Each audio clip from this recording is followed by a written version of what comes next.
Здравствуйте, это новости Татарстана. В студии Елена Зинатульна. Вот о чем сегодня в выпуске. Не жалея боеприпасов. Боевой дух на уровне, то есть народ хочет заниматься.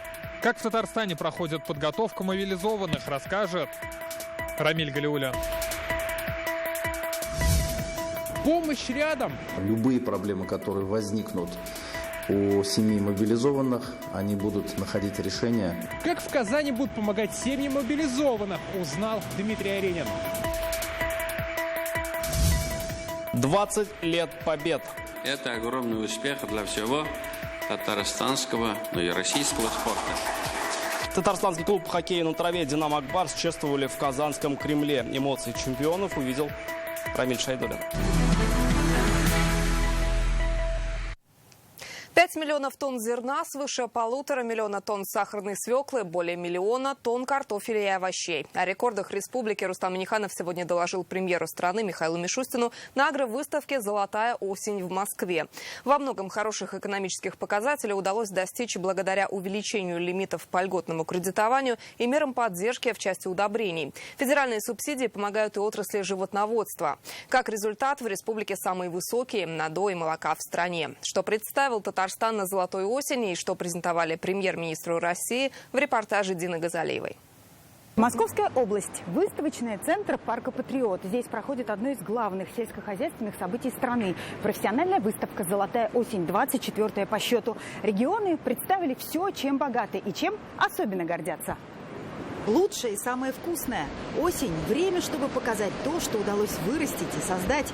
Стенды разных регионов просто ломятся от снеди. Разные виды овощей и фруктов, рыбы и сладости. Ну и, конечно, как всегда, хлеб всему голова. Спасибо. Ну а тем, кто преуспевает в заботе об урожае, особое уважение. Сегодня Татарстан официально принял эстафету по проведению 10-го открытого чемпионата России по пахоте. Сувенирный плуг Рустаму Минниханову вручил Павел Косов, руководитель Росагролизинга. Обещали, что настоящий плуг, символ соревнований, привезут в Татарстан позже. Нас связывает очень многолетняя дружба. Мы достаточно крупную сумму проинвестировали в развитие агропромышленного комплекса Татарстана. Мы не сомневаемся, зная вашу теплоту, зная то, как вы относитесь к республике и к жителям республики, и к агропромышленному комплексу, что мероприятие пройдет на самом высоком уровне. Чем богаты соседи, чему можно поучиться, на что у других посмотреть. Рустам Минниханов обошел сегодня все стенды, а на республиканском размещена информация о 12 татарстанских сельхозпроизводителях. И тут же продукция на пробу. Премьер-министр Михаил Мишустин, обходя выставку, подошел к стенду Татарстана. В этом году будет около 2 миллионов тонн молока. Мы самые в России. У нас 928 тысяч поголовья крупного скота, 540 тысяч тонн мяса будет. Значит, 1,5. Да, мы идем, растем, да. И, конечно, хотел бы поблагодарить. Вот у нас в этом году рекордных 75 килограмм действующих. Подробный разговор состоялся по развитию рынка удобрений. Российские, экологически чистые, заслуженно пользуются спросом по всему миру. Все логистические сейчас пути дают совершенно уникальные возможности. Хорошо, что мы стали на них смотреть, не пользуясь традиционными логистическими связями и будем дальше работать. Открываются новые базы, логистические центры. И, наверное, сегодня Татарстан один из немногих регионов в Российской Федерации, которые вносят 74 килограмма на гектар. Это практически такая, как говорится, научная норма. На полях выставки всегда активная деловая повестка. Проходят круглые столы и встречи. Они традиционно посвящены актуальным сельхозтемам. Форум «Золотая осень» продолжит свою работу до 8 октября. Все эти дни экспозиция республики также будет представлена гостям выставки. Дина Газалиева, Дмитрий Шилов, Александр Ярошов, ТНВ, Московская область. В Татарстане продолжается боевая подготовка мобилизованных. На полигоне танкового училища бойцы вспоминают все, чему обучались ранее, восстанавливают навыки в стрельбе из всех видов оружия, от автоматов до зенитных орудий. Кроме этого, их обучают тактике ведения боя и оказанию первой помощи. Все под руководством опытных инструкторов. С учения репортаж Рамиля Галиуллина. Автоматные очереди чередуются с одиночными выстрелами. Так мобилизованные и добровольцы проходят интенсивную боевую подготовку. Полигон разбит на площадке. С автоматом Калашникова бойцы отрабатывают навыки боя в разных условиях. На одной площадке учат идти в атаку, на другой из укрытия ликвидировать наступающего противника. Занятия проходят под руководством опытных инструкторов и офицеров запаса. Проверить навыки владения оружием решили и мы. Во время подготовки мелочей быть не может. Здесь мобилизованных учат вести бой в замкнутом пространстве, а именно выбрать правильный угол для поражения противника. До конца еще. Добивай. Огневой подготовке особое внимание. Здесь на полигоне призванные из запаса восстанавливают навыки стрельбы, полученные еще в армии. Боевой дух на уровне. То есть народ хочет заниматься, не противится занятиям. Наоборот, сами хотят подготовки. Благодарят за подготовку. То есть не было еще таких людей, которые говорили, нам это не надо, мы этого не хотим. Наоборот, то есть народ хочет. Рядом тренируются зенитчики. Выстрелы один за другим, точно в цель. Сейчас было выполнено упражнение «Стрельба по воздушной цели». Задача огневая номер 4. Задача огневая на первый раз можно считать, что достаточно успешно. Сейчас идет боевое слаживание. У многих мобилизованных реальный военный опыт. И каждый знает, куда приехал и для чего. Как и пример своим детям. Поэтому сам пришел служить. Настрой нормальный. Хороший. Боевой. Все, кто здесь есть, одна семья. Как у ребят настрой? У ребят настрой боевой. Все друг друга поддерживаем. Учения идут с утра и до самого вечера. От отработки навыков стрельбы до тактики и оказания первой помощи. Доводят движение до автоматизма. Думать некогда, должны работать рефлексы. Если мы не научим их действовать на уровне подсознания и рефлексов, у них ничего не получится. Поэтому мы работаем по круговой системе, прогоняем одни и те же упражнения раз за разом. Все действительно понимают, что находят в себе силы и идут, несмотря на то, что у них есть семьи, кто-то их дома ждет, они понимают, что должны выполнять свой долг. Как говорят инструкторы, каждый солдат должен быть уверен в своих силах, не только хорошо стрелять, но и быстро принимать решения в критических ситуациях. Рамиль Галиуллин, Данил Филатов, ТНВ, Казань. В Казани расширят меры поддержки семей мобилизованных. Об этом сегодня заявили на первом заседании городского штаба по социально-гуманитарным вопросам, связанным с частичной мобилизацией. На сегодня 300 сотрудников исполкома уже составили социальный паспорт 70% семей мобилизованных. Дети будут бесплатно питаться в школах, посещать муниципальные детские сады, городские и республиканские учреждения культуры и спорта, а также бесплатно ездить в общественном транспорте. Какие документы для этого необходимо получить, расскажет Дмитрий Аринин. По частичной мобилизации на сегодня в Казани призваны более 800 солдат и офицеров. Для подготовки они и мобилизованные из других регионов разместились в 3 сборных пунктах: на Казань-Экспо, в танковом училище и в палаточном лагере на танковом полигоне. И здесь организована выездная работа ЗАГСа, юридическая помощь, культурная программа и 3-разовое горячее питание. Департамент организовал питание мобилизованных сразу же, как появилась потребность. На все казанские семьи мобилизованных сейчас в исполкоме составляют социальные паспорта, чтобы определить, какие меры поддержки особенно необходимы. Ильсур Медшин поручил каждой семье уделить особое внимание. Эта работа важна для духа бойцов, важна для всех, для семьи. Они должны чувствовать поддержку, должны быть уверены, что их семьи, супруги, дети, родители все окружены вниманием и заботой, и что любые проблемы, которые возникнут у семей мобилизованных, они будут находить решения. Уже сформирован целый перечень мер поддержки. Со следующей недели дети из семей мобилизованных получат бесплатное 2-разовое питание в школах, и с них не будут взимать плату в общественном транспорте. С 1 ноября отменяется абонентская плата и плата за питание в детских садах. Также дети смогут бесплатно посещать городские и республиканские учреждения культуры и спорта. Это музеи, театры, кинотеатры, бассейны, тренажерные залы. Сейчас в мэрии разрабатывают документ, по которому будут предоставлять эти услуги. Пока предварительно мы считаем, что это будут пластиковые карточки, которые мы как раз-таки этим семьям раздадим. Каждому члену семьи или на семью одна? Детям. Сейчас обсуждается льготный отдых детей на каникулах. Уже осенью предложили организовать смену в лагере «Восток». Также в рамках «Доброй Казани» планируется создать фонд помощи семьям мобилизованных, куда средства смогут перечислять все желающие. Как сегодня отметили в столичном исполкоме, это было лишь первое заседание городского штаба, посвященного вопросам частичной мобилизации. В дальнейшем перечень мер поддержки для семей мобилизованных может быть расширен. Дмитрий Аринин, Данил Филатов, ТНВ, Казань.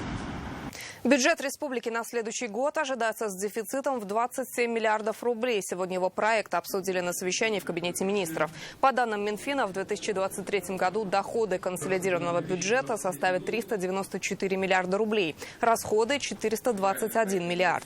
Как отметили финансисты, проект бюджета рассмотрит Госсовет в первом чтении 20 октября. Сохраняется уровень первоочередных и социально значимых расходов. В плановом бюджете на 2023 год они составят 80% от общего объема расходов. Продолжится распределение расходов по государственным программам. Год следующий нетрадиционный. Это будет очень серьезным экзаменом на прочность нашей экономики, в том числе бюджета. Нам, дай бог, еще выдержит вот те задачи, которые поставлены и в части развития экономики, в части расходной части обязательств бюджета. И придется потрудиться. Продолжится реализация программ по капремонту и строительству социально-культурных объектов. Продолжатся меры поддержки бизнеса. Предприниматели также смогут получить микрозаймы, кредиты по субсидированным ставкам и гранты. Сегодня на Казань-Экспо открылся международный строительный чемпионат. Приветствуя участников, Рустам Минниханов отметил, иметь такие навыки и способности – это значит иметь хорошие перспективы в будущем. На церемонии открытия присутствовал и федеральный министр строительства Эрик Файзуллин. Показать свое мастерство приехали участники из 2 десятков стран. Это более 1000 студентов и уже профессиональных специалистов. О том, что делается для развития технологического суверенитета строительной отрасли в России, наш следующий репортаж. Надеемся на первое место. Так заряжен на победу студент-энергетик Нижнекамского политехнического колледжа Рамис Гельфанов. Чтобы попасть на международный чемпионат, он отлично проложил электропроводку. Теперь это предстоит повторить в Казани на более сложном уровне. Чтобы сделать на пятерку, нужно муфты нормально поставить. Это, так сказать, умеем. И таковой скорости не было. Все делалось на качество. Показать свои навыки на чемпионат приехали более 1000 участников из 2 десятков стран. В сборной Татарстана 200 человек. Их сегодня напутствовал Рустам Минниханов. На чемпионате участники соревнуются в 20 номинациях. Отдельно студенты и профессионалы. Примерно мы знали, к чему готовимся по прошлому году. Но новые номинации мы тоже без понятия, что будет, как будет и что к чему готовиться. Пытались в общем. Но как будет, посмотрим. Мне очень интересно. Это площадка, во-первых, для общения, для какого-то узнавания что-то нового, да, для того, чтобы проявить себя. И, в общем, очень интересно, да, с людьми общаться. Оно проходит прям моментально, а впечатления остаются там на долгое время. Это хорошая, приятная возможность посоревноваться с другими ребятами, посмотреть на уровень ребят, завести новые знакомства, деловые связи. Глобальная цель чемпионата – укрепить в сфере строительства производственную кооперацию с деловыми партнерами и иностранными государствами. Без строителей ты жизнь никак не изменишь. И в социальном плане, и в промышленном плане. Республика Татарстан имеет очень серьезные традиции. 100 лет нашей строительной отрасли. У нас и проектный институт, и это. И самое главное, мы республике, она, кроме того, что социальные объекты строим, она промышленная. Новые технологии наработки затем планируют внедрить на реальных строительных проектах, в том числе и в Татарстане. Строители сегодня выполняют огромный объем задач, и особенно в условиях санкционных строительство приобретает новое значение. Это загрузка наших промышленных предприятий, рабочие места, новые рабочие места. Мы сегодня увидели тот объем строительных работ, который в Татарстане выполняется. Кто строит своими руками, своей головой и своим сердцем сегодня нашу страну? Строит и отдельные объекты, и строит новую суверенную Россию. От вас как никогда сегодня зависит будущее нашей страны. На чемпионате будет и обширная деловая программа. На круглых столах и сессиях обсудят различные вопросы стройиндустрии. Например, как решить проблему квалифицированных кадров. Человеку должно быть интересно работать, например, каменщиком, да? Человеку должно быть интересно работать сварщиком. Это значит хорошие условия труда, высокая зарплата. Итоги чемпионата будут подведены 8 октября. Победители получат финансовую поддержку, возможность пройти образовательные программы и отправиться в путешествие по программе «Больше, чем путешествие». Общий призовой фонд составляет 44 миллиона рублей. Светлана Кадырова, Дмитрий Аринин, Игорь Романов, ТНВ, Казань. Сегодня Всемирный день учителя. Праздник отмечают свыше 100 государств, в том числе и наша страна, с 1994 года. В нашей республике это праздник для 77 тысяч педагогов. Это учителя школ, училищ и вузов. Всего же в Татарстане в сфере образования трудится более 150 тысяч работников. С профессиональным праздником всех учителей республики сегодня поздравил Рустам Минниханов. Он разместил ролик в своем телеграм-канале. Президент отметил, это одна из самых уважаемых и престижных профессий.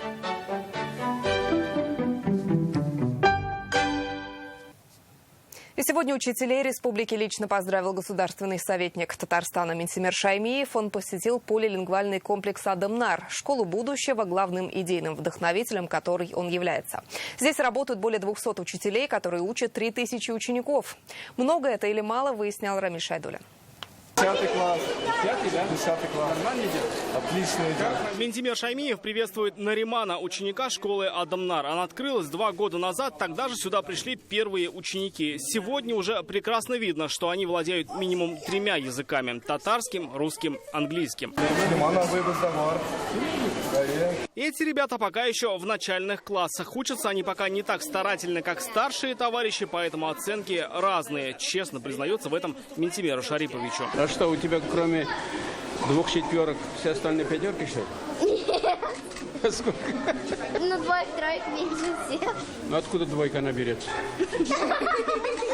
В День учителя Минтимер Шаймиев поздравляет учителей в стенах самой современной школы республики. Именно он стал инициатором создания таких комплексов, где можно получить всестороннее развитие и стать конкурентоспособным выпускником. Кроме обязательного татарского, русского и английского, здесь изучают китайский, турецкий, французский и испанский языки. Раньше о таком не могли и мечтать, говорит государственный советник, вспоминая свои школьные годы. Понять цену, как родители, значит, нам давали знания, не хотели. Еще платная была учеба, военный год. Платная учеба, начиная после 7 класса, по-моему, тогда. В таких условиях ведь учились. Научились.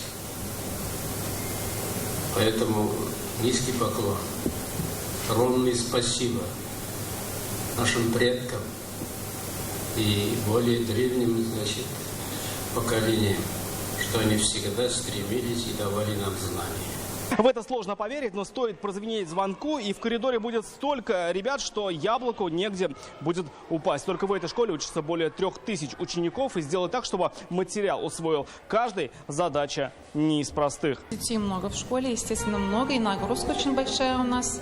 Ну, стараемся, да. 2 смены работаем. Детей с каждым годом становится все больше, и преподавателей не хватает. В республиканских школах трудится больше 36 тысяч педагогов. Мне кажется, обо всех проблемах, которые есть в нашей системе, говорить, может быть, не совсем уместно. Они есть. Мы от них не убегаем, не прячемся, но, тем не менее, нехватка учителей, большие классы. В Адамнар считают, главная мотивация самого ученика. Марат Муллагалеев преподает математику во всех старших классах, причем на английском. Если есть дети, с которыми есть чувство теплоты, любви, то с ними, конечно, легко работать. Пока есть здоровье, есть желание, поэтому дети радуют, все есть, слава богу. Важно заинтересовать ребенка, и тогда учитель, знания и школьные годы навсегда останутся в памяти. Мы учились, у нас небольшая деревня была, старый клуб, его поделили деревянный на 2 части. Деревня небольшая, и 4 класса мы там занимались, и вела занятия одна учительница Хадичева. Она успевала, уроки проверять, и задания давать. А главное, ее любовь, она проникнута, у нас это в крови. Все же в какой-то степени мне удавалось вернуть этот человечий долг. Я до конца ее жизни мою первую учительницу не бросал. Сегодня для всех учителей Адамнар большой концерт поздравления. Букет от Минтимера Шаймиева получила заслуженный учитель Татарстана Эльзира Мукменева. Рамиль Шайдуль, Олег Мыльников, ТНВ, Казань. Командный дух и высочайшее мастерство принесли вам очередную победу. Рустам Минниханов сегодня поздравил татарстанский клуб по хоккею на траве «Динамо Акбарс» с титулом чемпиона России. В этом году команда стала 20-кратным чемпионом страны. Кроме того, татарстанцы впервые в истории отечественного хоккея на траве оформили так называемый «золотой требл», выиграв и Кубок России, и Суперкубок России, и чемпионат страны. А тех, кому в 20-й раз нет равных, Рамиль Шайдуллин. Этот успех стал для команды юбилейным 20-м и рекордным в истории российского спорта. Аплодисменты, Асхат Ахмедов. Аплодисменты тем, кто задал новую планку успеха отечественного хоккея. Если на льду татарстанцы уже давно вписали себя в пантеон мировой славы, то теперь и на траве хоккеистам республики нет равных. Поздравляю вас с блестящей, безоговорочной победой в Суперлиге чемпионата России. Командный дух, высочайшее мастерство, стремление добиться максимального результата принесли вам очередную победу. Это огромный успех для всего татарстанского, но и российского спорта. Динамовцы первыми побили рекорд еще Советского Союза и обогнали прежних рекордсменов казахстанское «Динамо». В этом году в копилке татарстанцев Кубок России, Суперкубок России и победа в чемпионате страны. Для нас сезон выдался очень непростым. Отставание было серьезное у нас в 9 очков, но, слава богу, мы смогли переломить, собраться, то есть, когда нужно было. И в итоге к заключительному туру мы подошли в 3 очка плюсом. Кроме этого, татарстанская «Динамо» победила в спартакиаде сильнейших, а 10 хоккеистов играли в сборной России и выиграли международный Кубок наций. Это результат общих усилий и созданных в республике максимальных условий для подготовки, говорит Рустам Минниханов. Президент благодарит тренерский состав и общество «Динамо» в лице Азгата Зафарова. Отрадно, что многие спортсмены команды мастеров по хоккею на траве вышли из воспитанников республиканской спортивной школы Олимпийского резерва «Динамо». Давайте мы поблагодарим. Слово берет главный тренер команды. По мнению Раика Маргаряна, условия в республике вдохновляют на победы. Можно знать, что такое Татарстан и что остается в тех регионах, в которые я сам езжу с командой и вижу. И за этим я хочу поблагодарить вас и попросить наших игроков аплодировать республику и вашу лице. Вы большой молодец. И такую команду, такой дух, так держать. На мое тренерское мнение, без логики патриота и без интеллектуального мышления, что мы делаем, связано с настоящим, с историей и с будущим, невозможно делать то, что наши игроки вытворяют уже 20-й раз подряд. Кульминация встречи – государственные награды от президента. Главному тренеру и ключевым игрокам Рустам Минниханов вручает орден за заслуги перед республикой. Также медали за доблестный труд, медаль столетия ТАССР. Ряд игроков сегодня стали заслуженными работниками физкультуры. Всем кажется, что 20-й чемпионство каждый год, но все равно каждый год оно дает все сложнее и сложнее. Все настроены против нас, даже самые слабые команды показывают свои лучшие матчи в игре против Казани. Но мы держим свою планку и будем держать ее на этом же уровне во все ближайшие годы. Есть подарок и для президента. Хоккеисты вручили Рустаму Минниханову медаль клуба и памятную клюшку.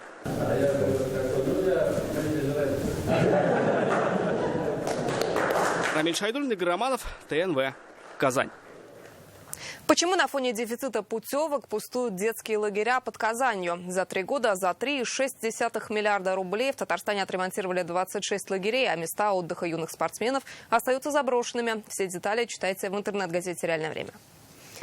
Сегодня Рустам Минниханов в своем телеграм поздравил Рамзана Кадырова с днем рождения. Главе Чеченской Республики исполнилось 46 лет. Примечательно, что поздравление президента Татарстана на чеченском языке.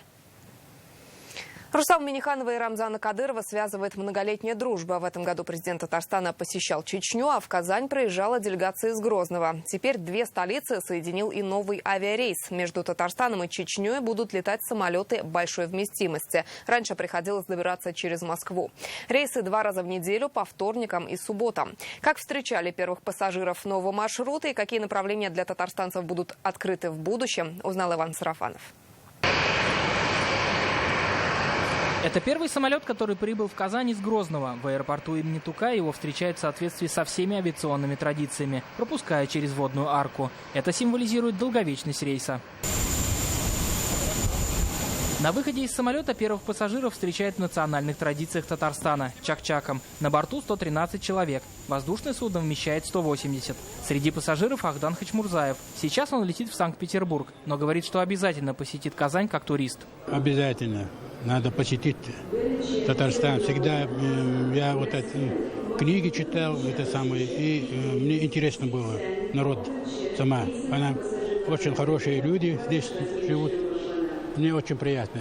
Раньше в Казань из Грозного нужно было летать с пересадками. Это дороже и дольше по времени. Сейчас существенная экономия. В этом уже убедилась Амелия Тихонова. Она родом из Чувашии, учится в Грозненском университете. Ранее летала через Москву. Сейчас под прямым рейсом гораздо удобнее. Думаю, что буду чаще летать в связи с появлением прямого рейса. Рейс Грозный-Казань длится 3 часа. Он откроет новые возможности обеим республикам для привлечения туристов. Пока полеты выполняются 2 раза в неделю, во вторник и субботу.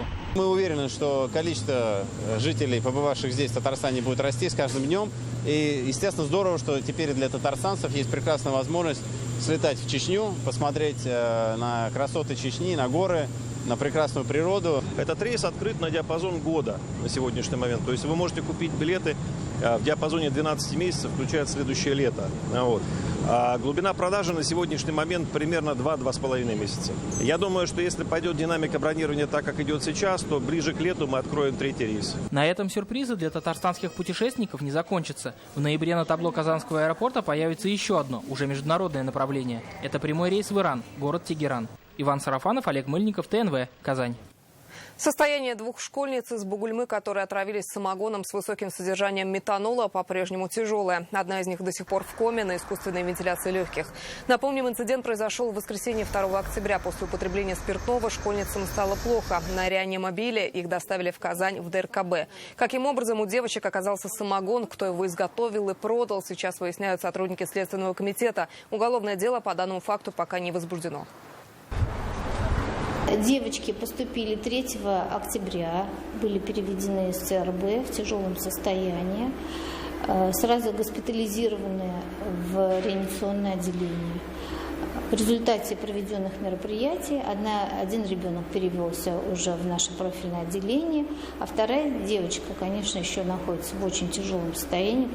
У нее состояние комы 3, поэтому пока дальнейшее состояние, будем надеяться, будет потихонечку нормализовываться. Проблемы с банковскими счетами, пенсионным и лекарственным обеспечением, социальными льготами и благоустройством дворов. Такие вопросы поступили сегодня на горячую линию «Женское внимание». В рамках декады пожилых ее организовало объединение женщин-депутатов «Мерхамят Милосердие» совместно с уполномоченным по правам человека. Они приняли больше 50 звонков со всей республики от пожилых и их родственников. Каждую проблему женщины-депутаты взяли на контроль. Какие-то из вопросов удалось решить уже на сегодняшней консультации.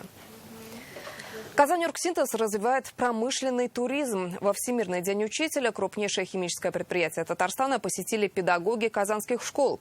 Во время экскурсии гости узнали о том, как на предприятии очищают воду, как работают с отходами и о самом крупном заводе в СНГ по производству поликарбоната. 7 заводов на предприятии, завод этилена, полиэтилена высокого, низкого давления. В свой профессиональный праздник учителя тянутся к знаниям. Казань-Оргсинтез посетили химики, физики, математики. Как взаимодействуют вещества, как они превращаются в товары народного потребления. Педагоги увидели на практике. Хотелось бы, чтобы дети, наши ученики, тоже приняли участие вот в таких мероприятиях. Это большая возможность реализовать потенциал учащихся, показать им, как все это организуется на практике. Так, Казань-Оргсинтез держит курс на открытость, чтобы у каждого была возможность по-новому взглянуть на нефтегазохимическую отрасль. Продукция предприятия – это 170 наименований. Их экспортируют в 35 стран. Поговорить с учителями, мы сегодня на 180 градусов поменяли их сегодня мышление. Что химия – это очень полезно. Это полезно для нас, это много полезных вещей мы выпускаем. Теперь двери Казань-Оргсинтеза открыты. Уже сегодня учителя записали свои классы на экскурсии. Алия Хайрудинова, Рамзиль Гарипов, ТНВ, Казань. На этом пока все. Всего доброго и до встречи в следующих выпусках новостей.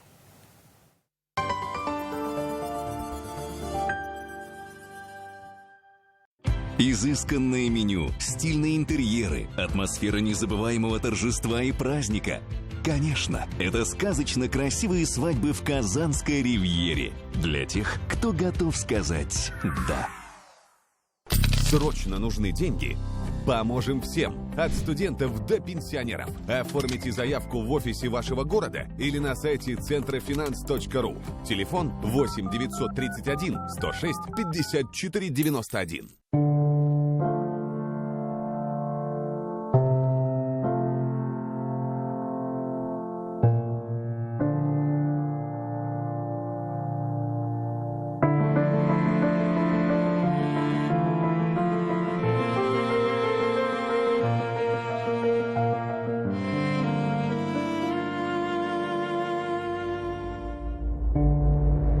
Не теряйте нас там, где ездят машины.